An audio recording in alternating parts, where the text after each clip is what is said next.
అందరికీ నమస్కారం. నా పేరు డాక్టర్ నవీన్ రెడ్డి. నేను interventional radiologist Noah medical centre Hyderabad నుంచి. హ్మ్. ఇవాళ మనం డిస్కస్ చేసుకోబోయే టాపిక్ వచ్చేసి వెరికోస్ వెయిన్స్.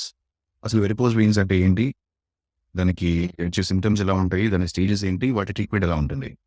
సో, అసలు వెరికోస్ వెయిన్స్ అంటే మన కాళ్ళలో ఉన్న చెడు రక్త నాళాలలో వాల్వ్స్ అనేవి సీల్ అయిపోవడం తోటి వచ్చేది వెరికోస్ వెయిన్స్ అనమాట. యూజువల్‌గా ఇది మోస్ట్‌లీ కాళ్ళలోనే చూస్తా ఉంటాం మనము. సో, కాళ్ళలో ఏంటంటే మనకి వాల్వ్స్ ఉంటాయన్నమాట. ఆ వాల్వ్స్ జాబ్ ఏంటంటే కాళ్ళలో ఉన్న చెడు రక్తంని గుండె వరకి చేరవేర్చాలి. సో, గుండె వరకు చేరవేర్చాలి అంటే ఆ వాల్వ్స్ అనేవి ప్రాపర్‌గా క్లోజ్ అవ్వాలి. అవి క్లోజ్ అవ్వాలి అంటే అవి స్టిఫ్‌గా ఉండాలి.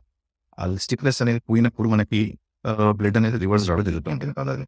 సో, అసలు ఆ స్టిఫ్‌నెస్ ఎందుకు పోతుంది? ఆ వాల్వ్స్‌లో ఎందుకు వీక్ అయిపోతాయి అంటే మోస్ట్‌లీ ఎక్కువ నిల్చునే వాళ్ళు, రోజువారీ పనులు మనం ఎక్కువ స్టాండింగ్ జాబ్ చేసే వాళ్ళకి, ఎక్కువసేపు కూర్చున్న వాళ్ళకి, లేదంటే ప్రెగ్నెన్సీలో ఫీమేల్స్‌లో అయితే ప్రెగ్నెన్సీ తర్వాత ఆ పొట్ట ప్రెషర్ అనేది ఎక్కువైనప్పుడు వాల్వ్స్ అనేవి ఫెయిల్ అవ్వడం జరుగుతా ఉంటుంది. అది ఫెయిల్ అయినప్పుడు బ్లడ్ అనేది రివర్స్ రావడం. ఇలానే ఎక్కువ లావు ఉండే వాళ్ళలో కూడా మనము వెరికోస్ వెయిన్ అనేది కామన్‌గా చూస్తా ఉంటాం. వాళ్ళలో కూడా సేమ్. కాలంలో బాడీ వెయిట్ అంత కాలం మీద ఎక్కువ లోడ్ పడేసరికి ఆ వాల్వ్స్ అనేది ఫెయిల్ అవ్వడం జరుగుతుంటుంది. సో, ఈ వెరికోస్ వెయిన్స్‌లో బేసిక్‌గా ఆ చెడు రక్తం అనేది నిల్వ ఉంటా ఉంటుంది. బాడీలో ఉన్న చెడు రక్తం నార్మల్‌గా అయితే గుండెకి వెళ్ళిపోవాలి. లంగ్స్‌కి వెళ్ళిపోయి ఫిల్టరేషన్ అవ్వాలి. Thank you.